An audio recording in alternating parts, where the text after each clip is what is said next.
College में seniors juniors का intro ले रहे थे, या फिर ये कह सकते हैं कि रैगिंग कर रहे थे। मगर ये जरा अच्छे किस्म के सीनियर थे, इसलिए इंट्रो से काम चला रहे थे।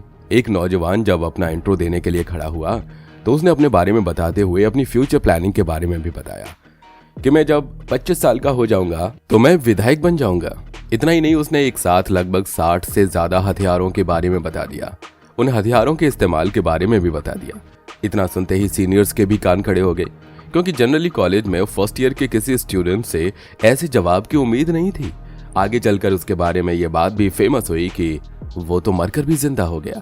हालांकि ये उसके बाहुबली बनने की शुरुआती लक्षण थे। हम बात कर रहे हैं पूर्वांचल के एक्स एमपी रह चुके ठाकुर धनंजय सिंह की, जिन्होंने जवानी की दहलीज पर ही अपनी कमर में कट्टा बांध लिया था। ये पूर्वांचल की मिट्टी का ही असर है कि यहाँ के लोगों के स्वभाव में अग्रेशन कुछ ज्यादा है। किसी की बातें सुनकर चुप रह जाना तो सीखा ही नहीं है, और ऐसी सिचुएशन में गुस्से और चढ़ती जवानी का तालमेल रहे तो निश्चित रूप से स्वभाव का ये प्रभाव लड़ाई झगड़े में बदल जाता है। कुछ ऐसा ही प्रभाव अपने लड़के के स्वभाव में देख रहे थे जौनपुर के रहने वाले राजदेव सिंह चंदेल, जिनका छोटा बेटा अपने स्वभाव के चलते उनके मानसिक तनाव का कारण बना हुआ था, क्योंकि उसकी संगत भी कुछ ऐसी ही थी। इसीलिए उन्होंने अपने छोटे बेटे धनंजय को अपने बड़े बेटे जितेंद्र सिंह के पास भेज दिया, जहां साल 1992 में उसका एडमिशन लखनऊ विश्वविद्यालय में करा दिया गया। अब धनंजय लखनऊ विश्वविद्यालय के गोल्डन जुबली हॉस्टल के कमरा नंबर 39 में रह रहे थे। इसी कमरे में पहले से ही अरुण उपाध्याय, केडी सिंह, बबलू काका, अभय जैसे लोग भी रहा करते थे। इन लोगों के साथ रहकर धनंजय सिंह को उन लोगों के बीच अपनी जगह बनानी थी। कॉलेज में नए छात्रों का इंट्रोडक्शन दिया जा रहा था। सीनियर्स नए छात्रों से उनकी लाइफ और उनके करियर के गोल के बारे में पूछ रहे थे। जब धनंजय सिंह की बारी आई तो उसने कहा कि मैं तो 25 साल की उम्र में ही एमएलए बन जाऊंगा। अब ये धनंजय का ओवर कॉन्फिडेंस था या फिर कॉन्फिडेंस, ये तो आने वाला वक्त ही बताएगा, लेकिन उसके इस जवाब ने सीनियर्स को हैरान कर दिया।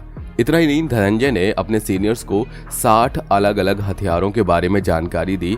उसको हर एक हथियार के बारे में काफी डिटेल में मालूम था।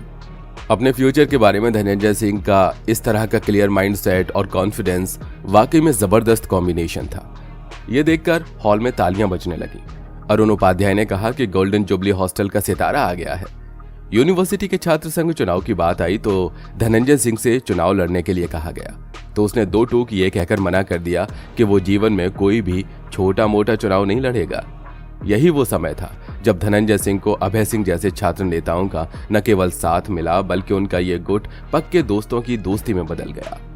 लखनऊ विश्वविद्यालय की छात्र राजनीति और विशेष रूप से हॉस्टल की गुटबाजी की बात करें तो यहाँ पर मूल रूप से दो बड़े ग्रुप थे, एक गोल्डन जुबली ग्रुप और दूसरा हबीबुल्ला ग्रुप। इन दोनों ही ग्रुप्स के बीच कंपटीशन, लड़ाई झगड़ा, मनमुटाव, तनातनी जैसे माहौल हमेशा बना रहता था।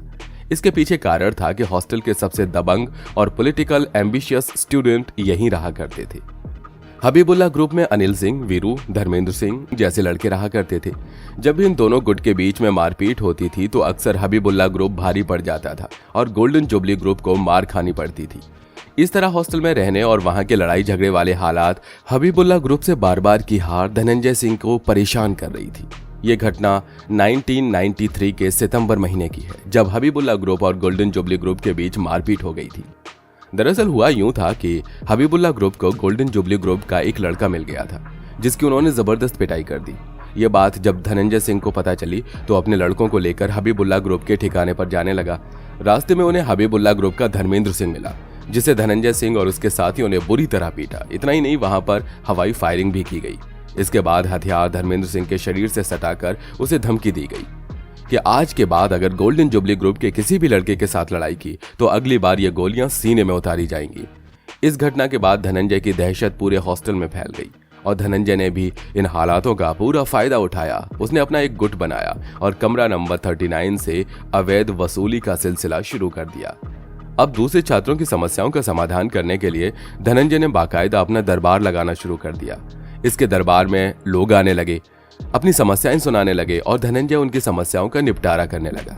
इसके बाद साल 1994 में छात्र संघ के चुनाव हुए और इस चुनाव में धनंजय सिंह ने अपनी तरफ से भी एक स्टूडेंट को अध्यक्ष पद के लिए खड़ा किया था, पर वो चुनाव हार गया। आगे चलकर धनंजय सिंह का नाम लोगों के लिए डर की वजह बनता चला गया। आगे चलकर सरकार की बल नीतियों के तहत पूर्वांचल में रोड कंस्ट्रक्शन के ठेके, रेलवे का ठेका और स्क्रैप का ठेका काफी मुनाफे का सौदा बन गया। जिन लोगों ने अभी तक हमारे इस चैनल को सब्सक्राइब नहीं किया है वो सब्सक्रिप्शन का बटन दबाकर नोटिफिकेशन बेल को जरूर ऑन कर दें ताकि हमारे आने वाले वीडियो लगातार देख सकें। उस समय मुनाफे के इन सभी कॉन्ट्रैक्ट्स में अजीत सिंह का नाम सबसे ऊपर चल रहा था। धनंजय को भी ये काम जम गया, लेकिन धनंजय ने एक कदम आगे रखते हुए काम करना शुरू किया। उसने सबसे पहले अपने आदमियों से अधिकारियों को धमकाना शुरू किया जो ये तमाम कॉन्ट्रैक्ट पास किया करते थे। इसका नतीजा ये हुआ कि सिचुएशन धनंजय सिंह की फेवर में आने लगी। आगे चलकर के धनंजय सिंह यादव को सरकारी ठेका दिलाने लगा। दरअसल वो खुद कभी भी ठेका नहीं लेता था, बल्कि वो इस तरह के गवर्नमेंट कॉन्ट्रैक्ट को केवल मैनेज किया करता था। जिस किसी को भी वो ठेका दिलवाया करता था उससे वो अपना टैक्स वसूल लिया करता था। इस तरह के कॉन्ट्रैक्ट पहले केवल अजीत सिंह के पास जाया करते थे। यहाँ तक कि पूरे एरिया में इस तरह के जो भी कॉन्ट्रैक्ट्स हैं वो अजीत सिंह की मर्जी से ही किसी को दिए जाते थे। जब समझ में आया कि मार्केट में उसका कोई कॉम्पिटिटर आ गया है तो उसने विरोध किया, लेकिन धनंजय सिंह के सामने अजीत सिंह की एक नहीं चली और उसने भी हार मान ली। अजीत सिंह के सरेंडर करने के बाद धनंजय सिंह का सिक्का चलने लगा। अब सारे ठेके धनंजय सिंह की मर्जी से दिए जाने लगे और उनसे होने वाली इनकम से धनंजय अकूत धन कमाने लगा। 7 मार्च 1997 को लखनऊ के ला मार्टिनियर में स्पोर्ट्स टीचर रहे फैब्रिक गोम्स को गोली मार दी जाती है और उनकी मौत हो जाती है। बाद में जब इस मामले की पुलिस जांच करती है तो यह फैक्ट निकलकर सामने आता है कि मिस्टर गोम्स जब एक बार एक लड़का अपनी गर्लफ्रेंड के साथ बैठा और वहीं से मिस्टर गोम्स भी गुजर रहे थे, उन्होंने लड़के लड़की को एक दूसरे के साथ गलत हरकत करते हुए देखा तो उन्होंने समझाने और डांटने के इरादे से वहां पहुंच गए। उन्होंने लड़के को 2-3 तमाचे भी मारे।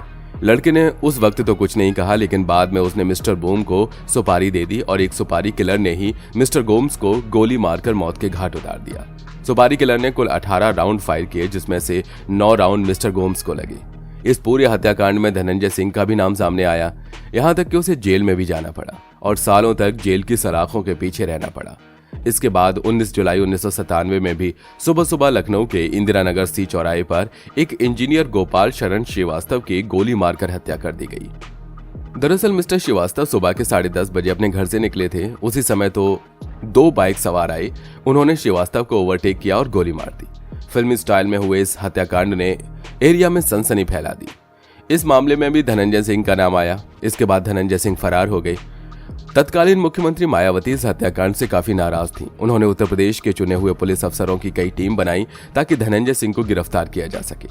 काफी कोशिशों के बाद भी जौनपुर पुलिस भी फार्म में आ चुकी थी। उसने भी काफी कोशिशें की लेकिन धनंजय सिंह का पता नहीं चला। तब पुलिस डिपार्टमेंट में धनंजय सिंह पर 50,000 का इनाम घोषित कर दिया। फाइनली इस मामले में धनंजय सिंह का जब पुलिस का साथ आमना सामना हुआ तो उनके एनकाउंटर में उसके मारे जाने की खबर सामने आई, लेकिन आगे चलकर यह खबर झूठ साबित हुई। वर्तमान में धनंजय सिंह गिरफ्तार हो चुके हैं और जेल की सलाखों के पीछे है।